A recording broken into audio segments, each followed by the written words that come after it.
Hello, everybody, and welcome to our first Kids Come First webinar on setting up your own entrance screening program.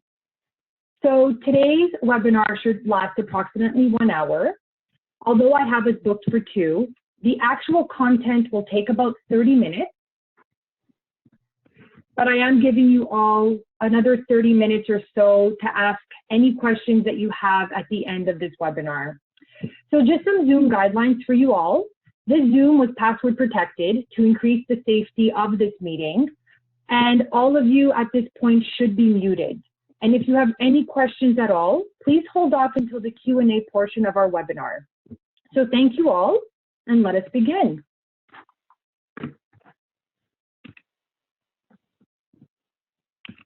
Okay, so our agenda for today is the following. I will quickly introduce myself and our chat moderator. I will show you all a visual walkthrough of CHEO's main entrance with photos. I want to take a moment to share with you all a testimonial from a current parent's perspective on our screening program at CHEO. Then we will get right into helping you all implement your own entrance screening program. We will then share with you all the lessons that we at CHEO have learned through iterations and through feedback, as well as offer any additional tips for you all. Then I will show you all a management overview of our entrance screening program and the roles that we have developed.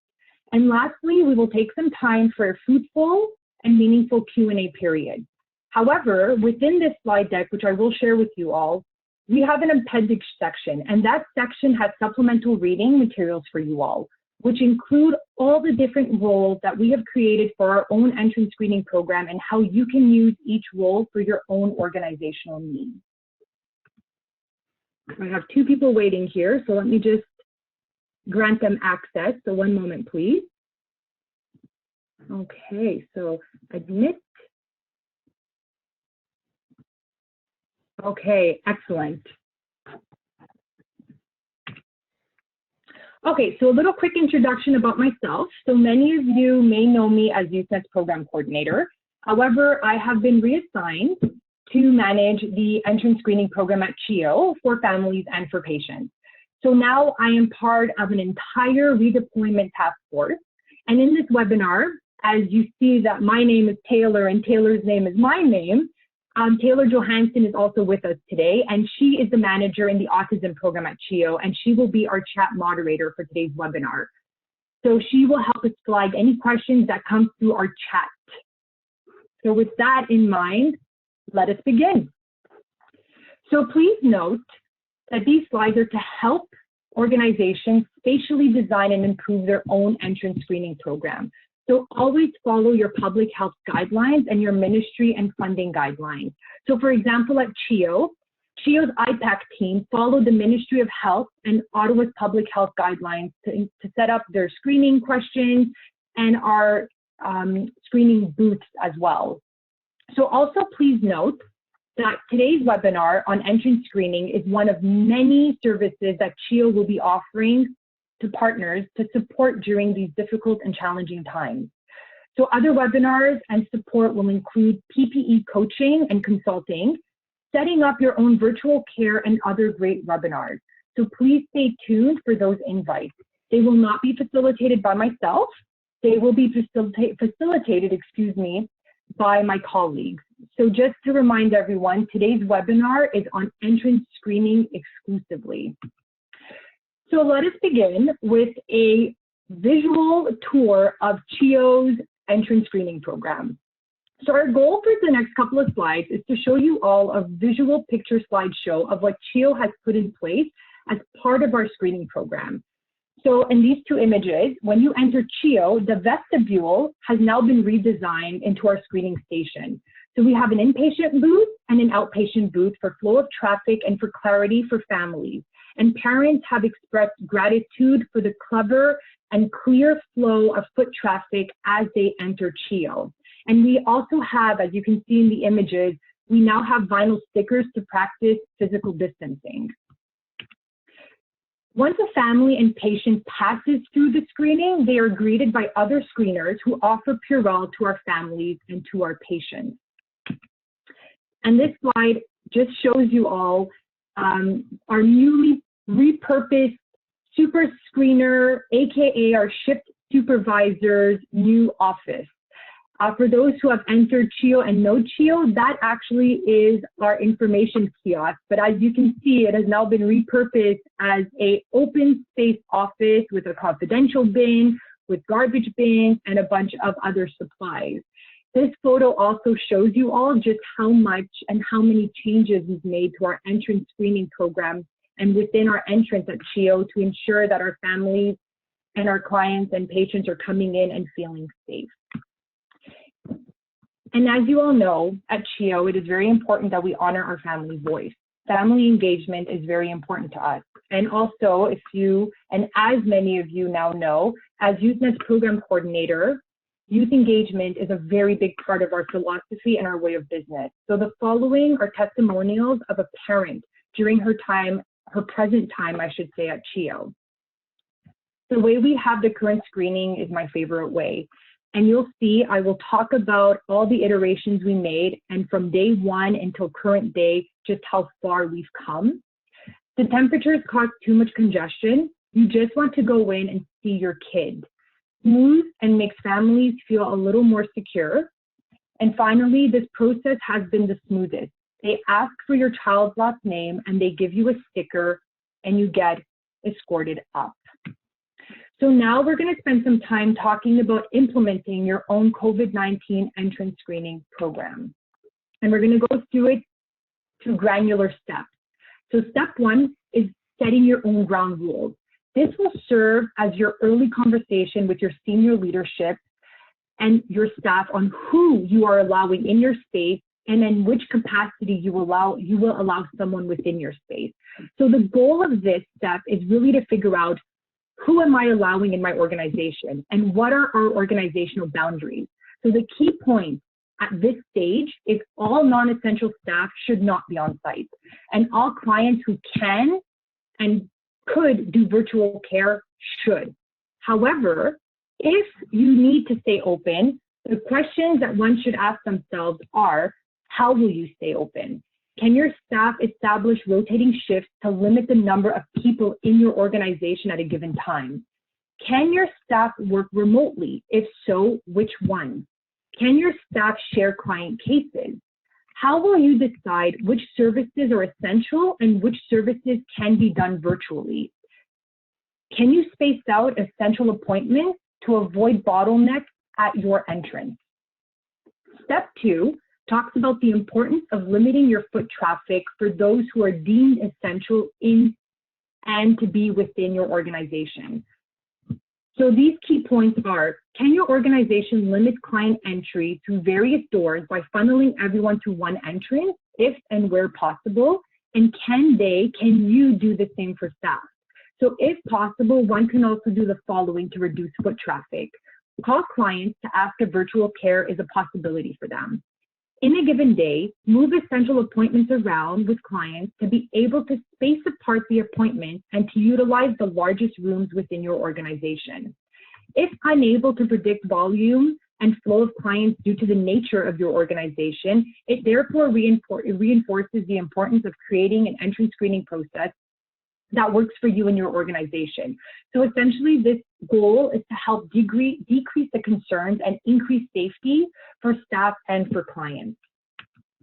Step three is about setting up your physical distancing markers and setting up your actual physical space to ensure safety for both your staff, yourself, and your clients. So the four-pronged approach we have here are: clear out your physical space as much as possible and move all non-essential items out of your entrance, office, and space to increase flow and space. So for example, at CHEO, our vestibule area, we removed unnecessary chairs. We removed a massive book return bin. We removed all of our winter carpeting early.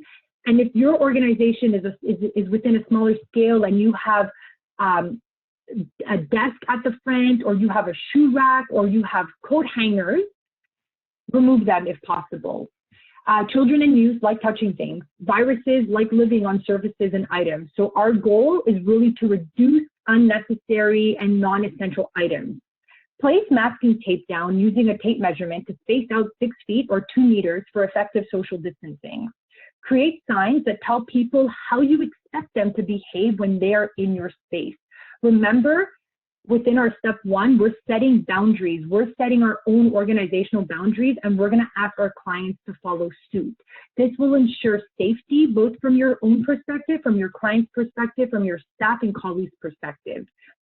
And lastly, create signs that say practice physical distancing or stand here when waiting to be seen or to be screened. Step 4. This step will help guide your organization's screening questions. The goal of this slide is to ask yourself, who must be in your building? And if so, what kind of questions do you need to ask them to ensure safety for all parties? So again, you're identifying who must be inside your building and who is safer to go home and receive services virtually if possible. So at CHEO, we use the Ministry of Health recommended questions. Then we iterated based on the most up-to-date infection prevention and control, or as also known as IPAC practices. And I'm going to show you all the family and patient screening script and our staff screening script in our following slide. Setting up a screening booth. You can use whatever materials you have to make a booth a screening station. You can use a table, pylon, you could use a tape, you can use caution tape, you can use plexiglass. So at CHEO, for example, we literally made our booth out of particle board and a plexiglass. And if the supplies are unavailable, in the interim, you can place a table separating your screener from the client being screened, as so long as you're following that 6 feet apart physical distancing. You can even set stickers, tape, pylons to reinforce that physical distancing as well. At this point in the game, it's use whatever you have. That's the start.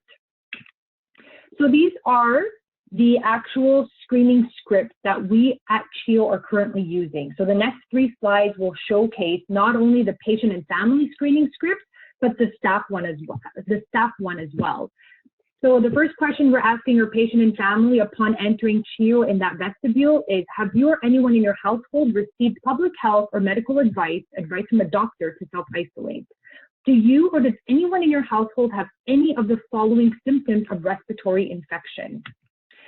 Have you or anyone with you today had close contact with a confirmed or suspected case of COVID-19 or returned from travel outside of Canada in the past 14 days, or had close contact with a person who has cold and flu-like symptoms who has returned from travel outside of CHEO in the last 14 days before they got sick?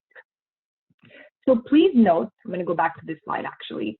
Please note that CHEO is a pediatric hospital and works with medically fragile children and youth.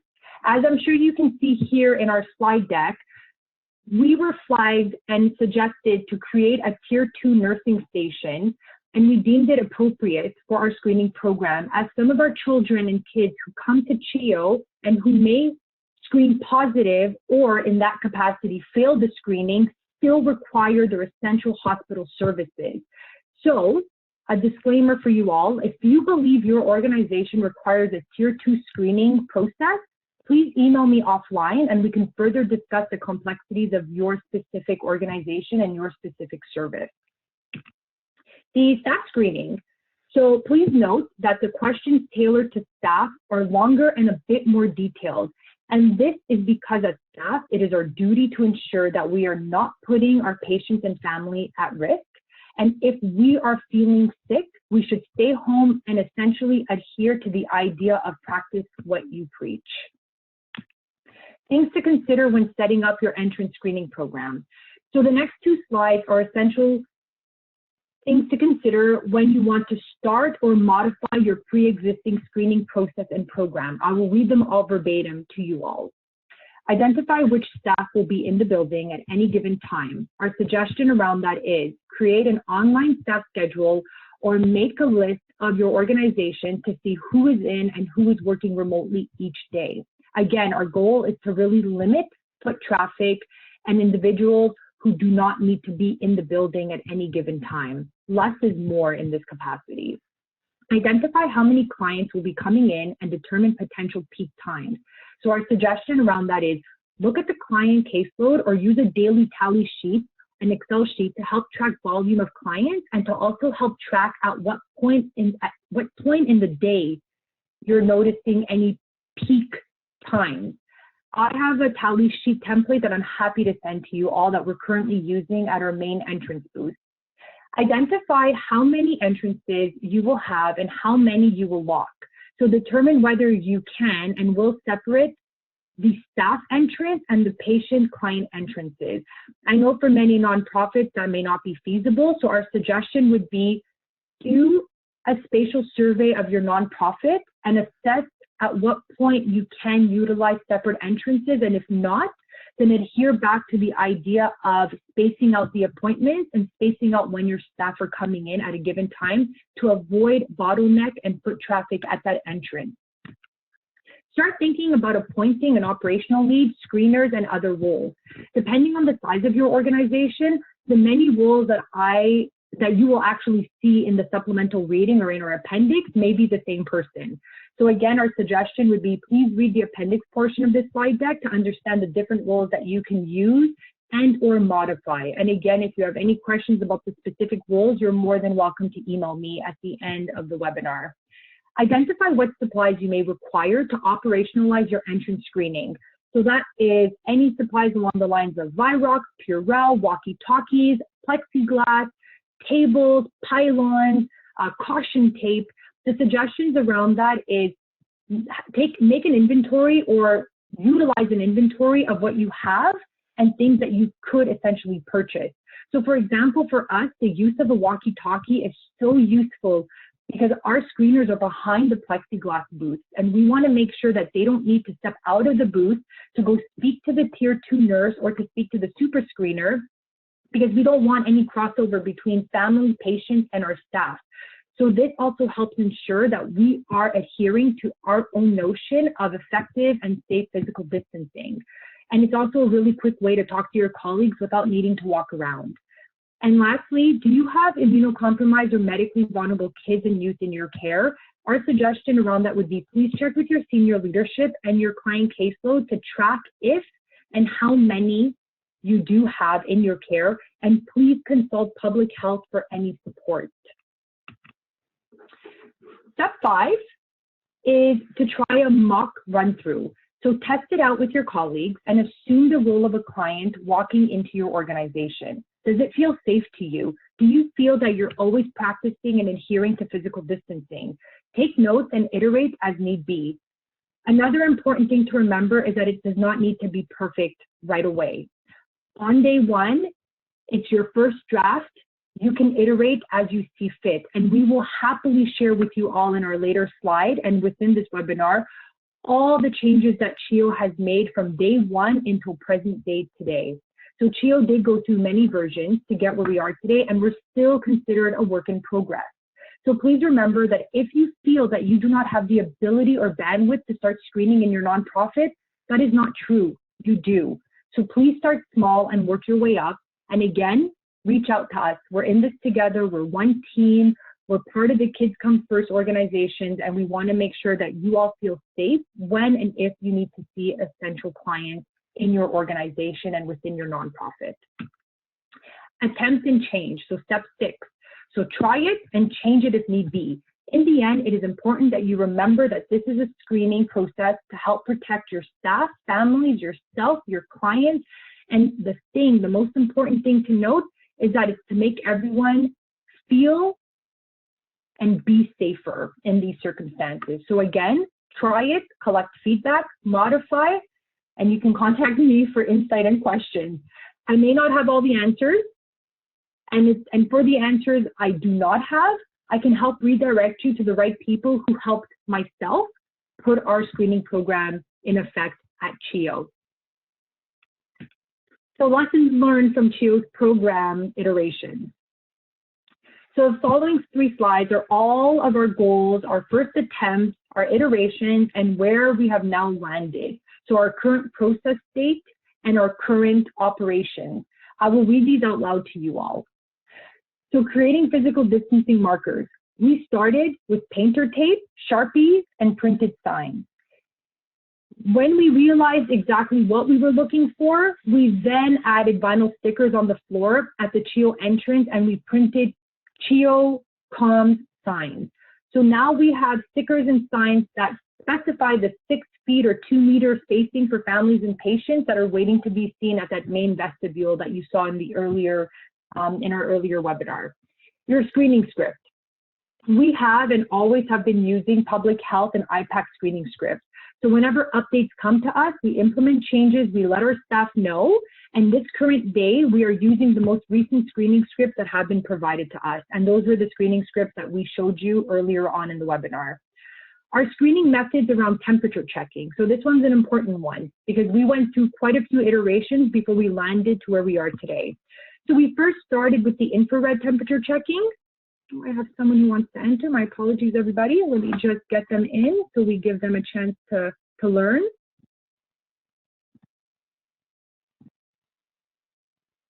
Okay, perfect. Thank you all. So infrared temperature checking. So when this process first started in February, it was still rather cold outside. So families and patients were coming in and the infrared temperature checking was not effective. They were temping rather low.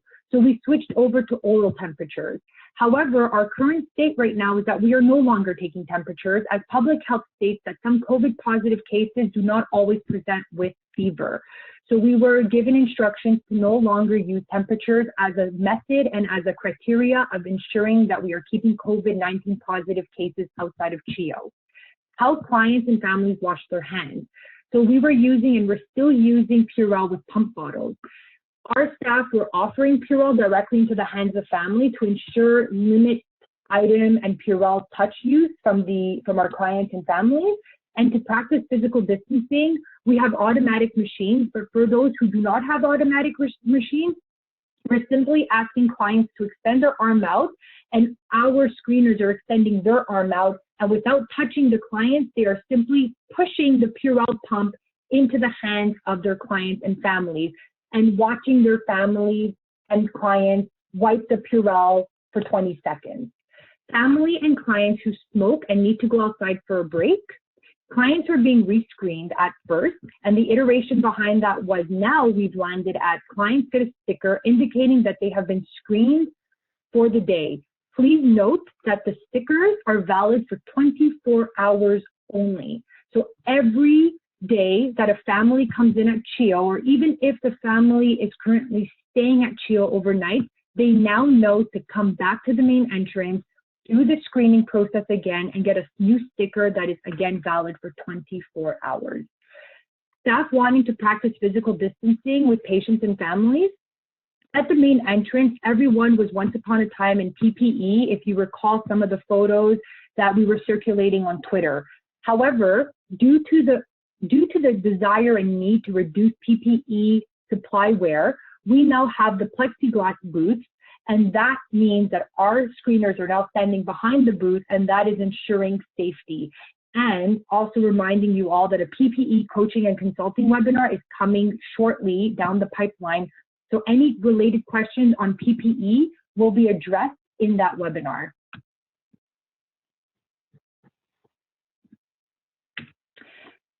Families and patients coming in with gloves.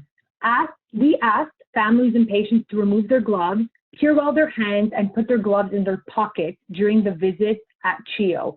It would be counterproductive and counterintuitive to have families and children put gloves back onto their hands when the gloves came from the outside and came from external environmental spaces. And that is the same iteration. We did not make any changes to that. The staff-only entrance, staff can now enter CHEO through 3 different doors of the approximate 10 that we typically have. So both the staff entrance and the family entrance are different due to reducing the desire and need of foot traffic.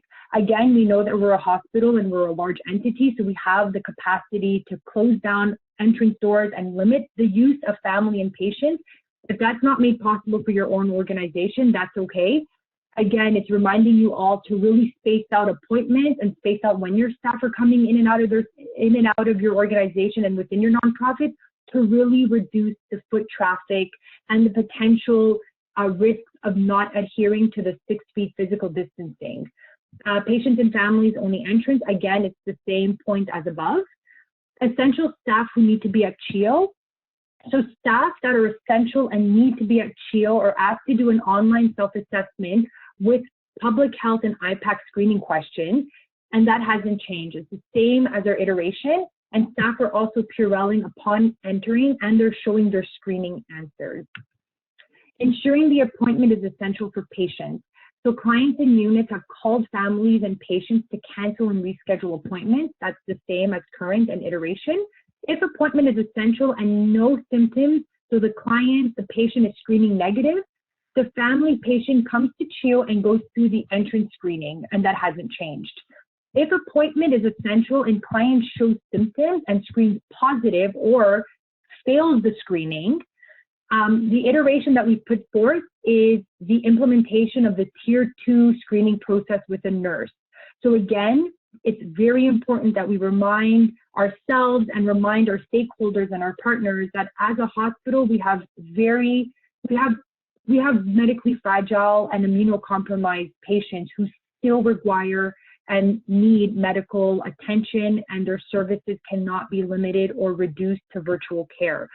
So what we've done with this is clients come in, they're washing their hands, and they're given a mask to wear, and then our Tier 2 nurse will then clinically assess that situation and contact the clinics and units accordingly to ensure that there is a safe transition and handoff from entrance screening to clinic and unit.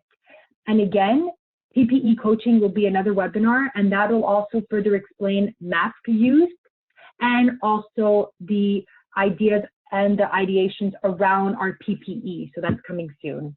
If appointment is essential and the client is COVID-19 positive, the client should be in self-isolation if the cases are mild or moderate, or in hospital care if severe. So again, our current process on that is please refer to the isolation center that is coming up in the pipeline and our PPE coaching webinar. So additional tips for you all. Early feedback from the entrance screening is critical. We could not have done all the work we've done in 3 weeks without feedback from our entrance screening redeployed staff, our super screeners, our Tier 2 nurse, our roamers, and all the other roles that we've had to recreate or create, I should say, and recalibrate and repurpose. Figuring out which newly redeployed roles require a specific skill set was also something very important to us. So for example, if your service is bilingual, please have a bilingual screener at the main entrance. If you require someone who is NBCI trained at screening, try to reassign that staff who has that specific skill set to help with the entrance screening process. Less is more. The process should be simplified to minimize the chance of error. Screening scripts should follow public health guidelines and Ministry of Health guidelines. Your lead or whoever you think is appropriate to help oversee and manage your entrance screening program should have some leadership and management experience and can also work well under pressure. Ask your clients, family, and staff for feedback. Engagement is key during this process. And for specific questions regarding your nonprofit and the complexities of your nonprofit, you can please connect with me and we can set a separate one-on-one chat to further explore what your organizational needs are. So our management structure behind our entrance screening program. So this is a high-level management overview of our screening program that we felt was relevant to share with you all. So please note that the appendix section of this slide deck has all the roles from this role chart written out in great detail and the reasons behind the creation of each role. I will not spend time in this webinar going through each of the roles because some of the roles may not be relevant to your organizational needs and some might be very relevant. So I really do want to honor that opportunity to have you all read the roles that we've created, the detail of the roles, and then connect with me for further questions and for further insights on how we can help you implement said roles within your organization. So just very quickly here, we have our operational leads and our project leads. We put together 6 super screeners, so they are considered our shift supervisors. And the way these 6 super screeners were selected was that they were actually doing frontline screening, and we noticed and assessed that they had some leadership capabilities and some ability to think critically. So we invited them to become our super screeners. And they, as you saw in the photos in the early part of our visual walkthrough CHEO's entrance screening program, they're sitting in that information kiosk, and they're there to help with all non-clinical administrative tasks, like helping with breaks, helping with supplies, helping with navigating any non-clinical questions that arise, to give our screeners an opportunity to really focus on asking the screening question and focus on screening family and patients. And then again, we have our roamers and our screeners, but all that is within the appendix section of this webinar. And with that in mind, I believe we've actually reached the end of our webinar. So I'm not sure how long that took me. I feel like I kind of blew past that very quickly, but I do want to leave this opportunity for us all for some Q&A. So I am going to admit someone who just entered, and I'm going to now stop my screen sharing for just a moment to give us all an opportunity to start asking questions. So I will reshare the screen in just a minute. Okay, so everyone is still in mute, and it seems here that we have 2 questions in our chat. Okay, perfect. Welcome, Catherine, and not April. So if anyone has any questions at all, you can either type it out in our Zoom group chat and Taylor Johansson will read the question out loud, or for those who are still figuring out Zoom like myself, if you click, where is that fun feature? If you click the raise hand, I will lower your hand, I will personally unmute you, and then you can ask your question.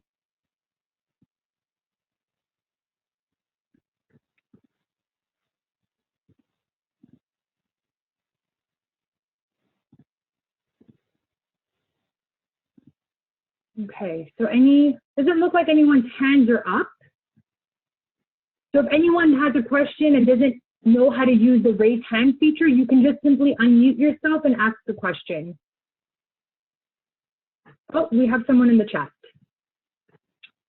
This question is, can you please go over the staff screening? So maybe we can flip back to that slide and go just give a little more detail on the questions. Absolutely, and I'll even read the questions out to you all as well. Thank you. Okay, let me share the screen first and foremost. Okay, so let's go to the staff screening. So let's go to current slide so everyone can see. All right, so first we asked everyone to provide their first name, last name, and email. The following is a yes or no answer. First question, have you traveled outside of Canada within the last 14 days? Does someone in your household have any of the following new symptoms? Fever, cough, difficulty breathing. Has someone in your household tested positive for COVID-19 or suspected to have COVID-19? Are you experiencing fever?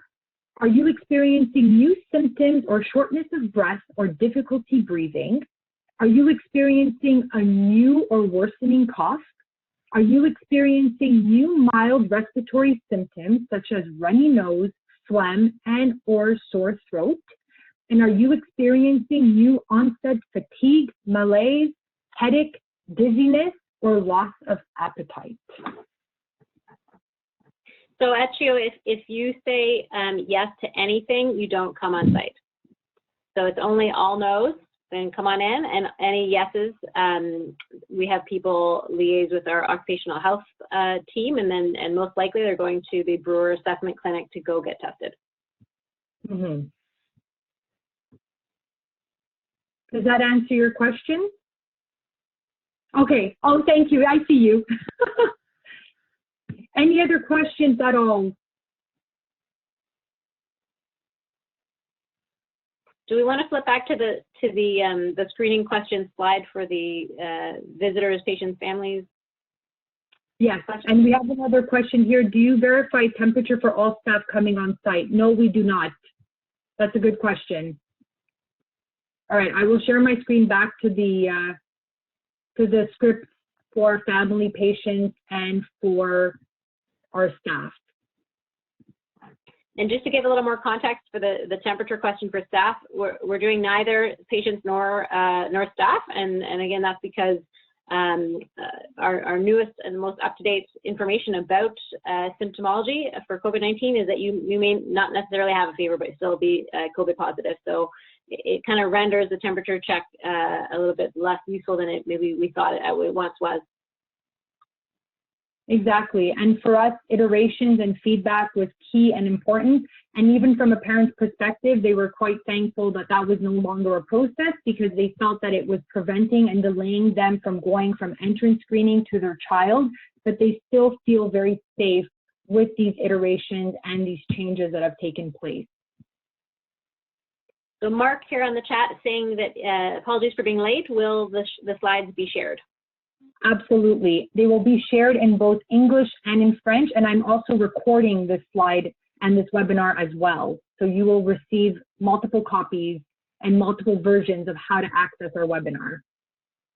It's our intent as well to offer it in French verbally as well. Yes, oui, parfait, exactement. Pour tous les personnes ici qui sont francophones, je vais commencer un webinar en français aussi. Ça se peut que ça va être la semaine prochaine ou sinon en 2 semaines.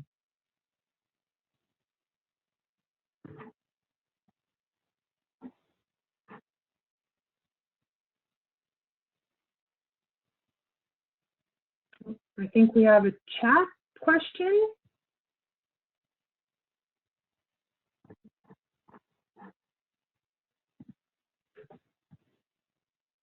So Cindy Harrison, I joined this out of, okay. This is such, thank you so much for, you're very welcome. Thank you so much, Cindy, for the lovely feedback. This is our first webinar on this, so any feedback is necessary feedback, both positive and constructive.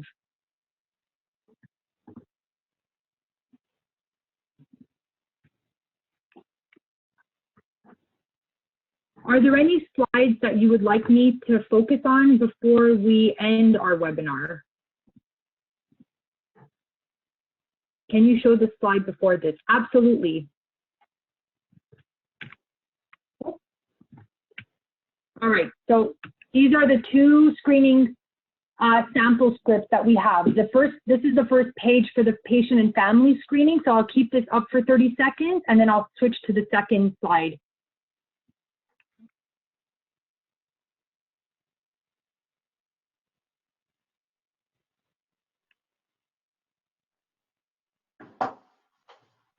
Okay, I will move to the second slide for question 3.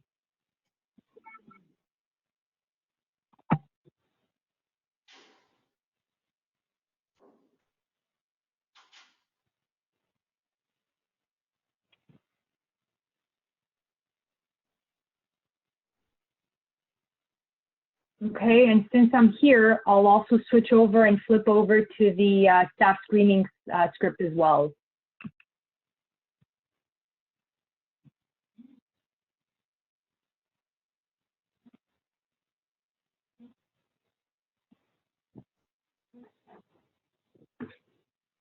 The other thing that maybe we could talk to Mary a little bit is about, so we have our no visitor policy right now going on at CHEO. So given that our clientele are all kids, young people, we have a caregiver that accompanies each of those patients and is obviously an integral part of the care team. But otherwise, we're on a no visitors policy. So maybe we talk a little bit about what that might look at certain nonprofits. If you have somebody who needs to accompany the person who's your primary client, you know, you could maybe think through a little bit about setting some ground rules around what does that look like for you, what's appropriate based on your business. Yes, exactly. So essentially right now, if our families are coming in for an outpatient visit, it is 1 child per 1 primary caregiver.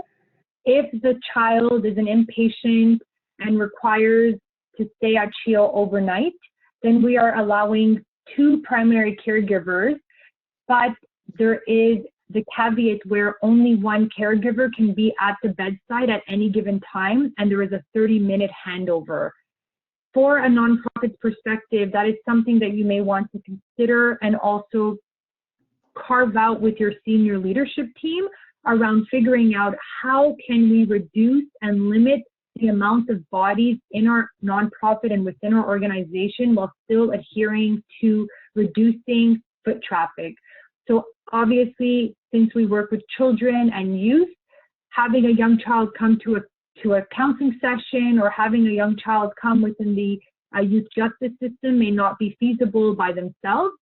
So we have to also incorporate a bit of that compassion piece around childcare, and we also need to incorporate a bit of that ideas around how can a child still successfully receive the services that are deemed essential and necessary, while still allowing families to help their children get the services that they need and require. A question we related, just to finish that topic, a related compassion piece is, there's circumstances under which we understand that it's necessary to have more than 1 caregiver.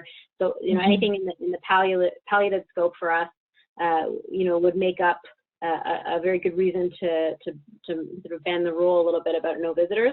And so one of the things you can do to maintain confidentiality while you're exercising that compassion is to use code words. So, this is a code 3, for example, could mean I've performed the screening and we're electing to not screen out the second caregiver because of a very good reason related to compassion. So that again is all in the sort of step 1, setting your boundaries and thinking through those scenarios for your organization.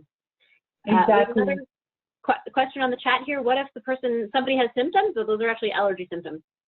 Yes, so what we're doing at CHEO right now is that we're telling all of our staff who know that they have snow mold allergies that come in the spring and summer to consult our occupational health team. If your nonprofit or your organization does not have that capacity, we are then suggesting to all staff to contact public health and their local public health agencies to help navigate how they are to monitor what is considered symptoms around COVID versus symptoms around allergy season. Yes, exactly. So any yes to any of these screening questions means they screen positive. So again, something to be very mindful of is that this screening script is very specific to CHEO's needs.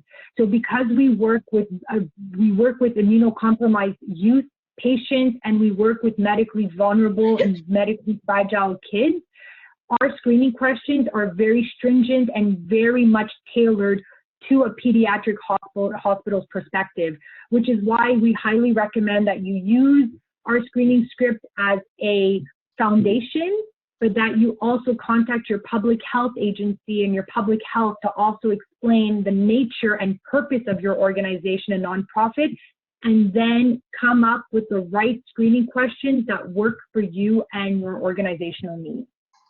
So yes, very good question. Thank you for that. Hi, I have a couple of questions. Is it better to write them or say them? I'm sorry? I have a couple of questions. Is it better to write them or just ask them? So I'm having a bit of a hard time hearing you. So if you can actually type them out, that would be easier. Okay, it'll take a while. Okay, so while Kathleen types, I have another question from the chat, Mary. And okay.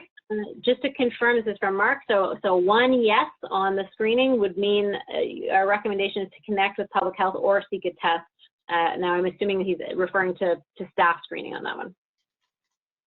So Mark, do you mind clarifying in the chat, do you mean yes for the client's perspective or for a staff's perspective?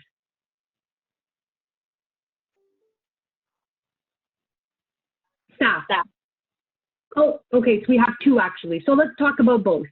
So for a staff perspective, what we're doing at CHEO is that if any of the screening questions are yes, staff are going to the Brewer Center and getting tested. For the client perspective, this is how we've set up our Tier 2 screening protocol in place to ensure that the client if they have any yeses to any of the screening questions, are still able to then go and receive the support and the services that are required and deemed essential within CHEO. If the clinic unit and the tier 2 nurse advise the family, the client, to go to the Brewer Center to get tested, that is what is being recommended. So I hope that answers the question. Mary, maybe a good example here, one that we often use is let's picture the scenario where we have a kiddo who's got a burn and needs a dressing changed, but that kid is accompanied by mom and mom has a cough. So let's play that scenario through. So in that event, mom might fail the screening. Then we would send mom and kiddo to tier 2, and the tier 2 nurse would say, okay, well, tell me more about your cough. Would you exercise their clinical judgment as to, is the risk of this particular cough and the circumstances that, the more detailed information that's going to be provided, is that worse for this family, or is the need to have this dressing change really what's priority here? And so for us, because, because of the medical situation, there are some cases where we might say, okay, mom's got a cough, but it might be allergies or it might be something else or whatever. So mom, kindly wear a mask and we'll still take you to your appointment because, the dressing that you need change has got to get done. So that's sort of one little example of where we have used tier 2 to sort of exercise a little bit of that kind of additional clinical lens. And that clinical judgment, exactly. Thank you for that, Taylor. That's a great example of how to make sense of what CHEO has deemed essential versus the risk of having a child with certain symptoms entering the building with family. So the 2 questions that we have here, the first question from Kathleen is, wouldn't it make sense to have people self-screen before they show up to work? The answer is yes, and they do. So the staff validation screening protocol that I have written up here is actually an online survey through REDCap that staff put and do before even considering coming to work. So it's a good reminder for staff to do that self-assessment and say, hey, you know what? I actually do have a couple of these symptoms. I do have a sore throat. I am feeling a little under the weather. I'm going to contact my manager and I'm going to contact the staffing officer at CHEO and let them know that I probably should not be coming into work today. So please get my shift covered. So yes, and I'm sorry if I didn't clarify that earlier on in our slide deck. The staff screening questions are not done upon entering CHEO. These are done prior to even thinking about coming to CHEO. And the second question is,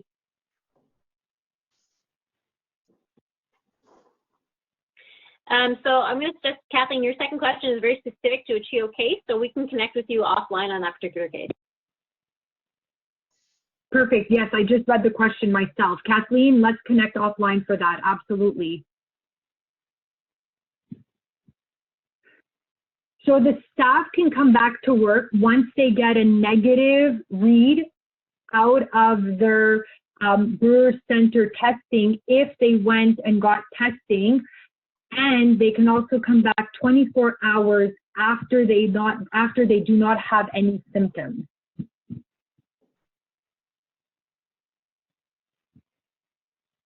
So the answer is no, they cannot come back the next day. They have to wait to get a clearing, and they have to wait till they get that form that says you do not have, yes, they have to get tested, exactly. So once they get tested, they then have to wait for that negative clearing, and then they need to wait 24 hours after they do not have a symptom based on the preliminary reasons for getting tested. It was a bit of a tongue twister for me there. My apologies if that did not come out as clearly as I was hoping for it to. Our occupational health department is really sort of the staff version of the tier 2 nurse in a sense. So if you have allergies, but you do have a cough, we have that step internally because we're such a big organization to be able to call occupational health and say, I have a little bit of a cough here, but I am allergic to smell mold or similar. And then Occ Health kind of gives counsel to that person as to, this sounds like you should go to Brewer, or maybe, wait it out and see.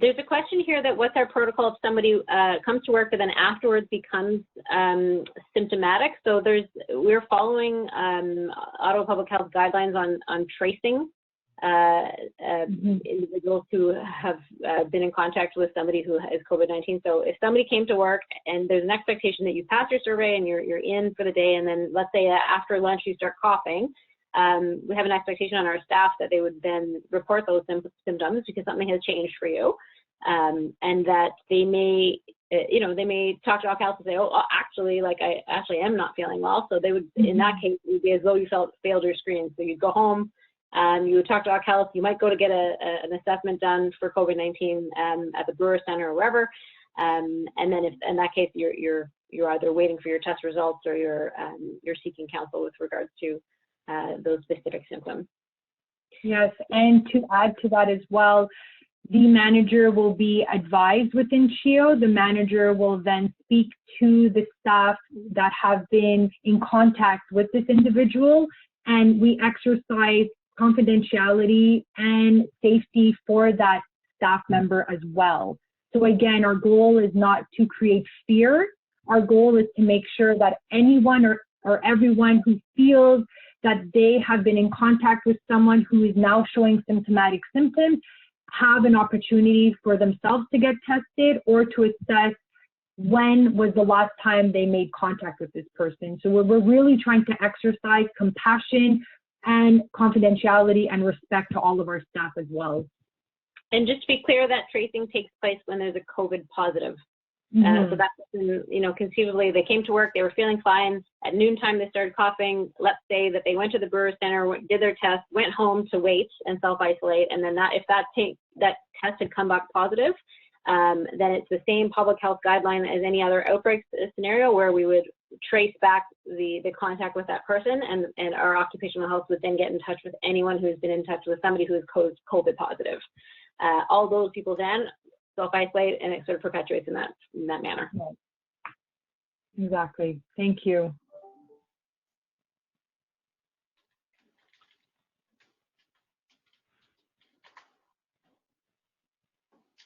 Thank you. That is a lovely comment to read on the group chat. So just for everybody else, comment is thank you for the presentation. Lots of thoughtful practices developed and implemented in a tight time frame. Thanks so much. Thank you. You guys are great. Thanks, CHEO. You are equally great. Thank you all. We absolutely love working with our Kids Come First partners. Thank you very much. I will leave the chat open for another couple of minutes in case anyone has any questions. However, again, I sound like a broken telephone, but or a broken record, I should say, if you have any questions that really are specific to your organizational needs, if you feel that the complexities of your organizational needs merit a separate conversation with myself, yourself, and within other members of your team that couldn't be here today, please reach out to us. A part of our opportunity and a part of our webinar series for the Kids Come First organizations is to make sure that you all know that we're in this together, we're working together, and our goals are to make sure that all of our agencies and nonprofits in Ottawa and surrounding regions feel safe when exercising their client support during these difficult and trying times. So we really, really thank you all for being part of our webinar today. Again, this will be recorded. The slide deck will be made available to you all. So Kathleen, the best way to reach out about MUM is to email me directly, and then we will be in contact and we will then better assess the appropriate situation. So the email is, maybe I should type out, let me type out my email in the group chat right now. One moment, please. Thank you, Mary. I did it for you. You can tell Taylor and I have been literally working 24/7 together nonstop for the last 3 weeks. Thank you. And thank you, Monica, for your feedback. Excellent. So everybody, it is now 2 p.m. My email is now in the chat for any further questions. I think we're good to log off unless there's a critical question that needs to be asked. If not, then again, thank you all so very much. and I look forward to working with you all back in my Usenet capacity, but in this capacity if need be. Bye-bye, everyone. Thank you.